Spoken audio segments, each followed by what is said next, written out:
Podemos apreciar a este pequeño manantial, le llaman el Ojo del Milagro, porque tiene algo muy especial.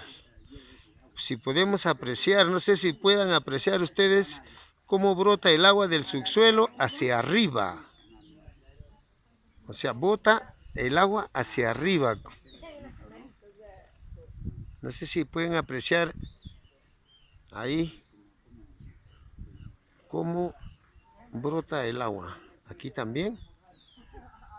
Miren, si pueden apreciar ahí cómo el agua germina de abajo hacia arriba. No sale del cerro.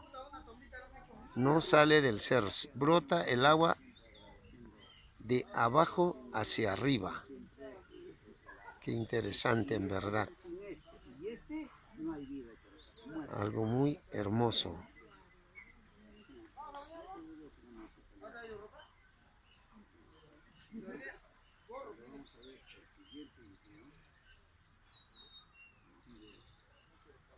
En verdad, qué hermoso. Algo muy impresionante.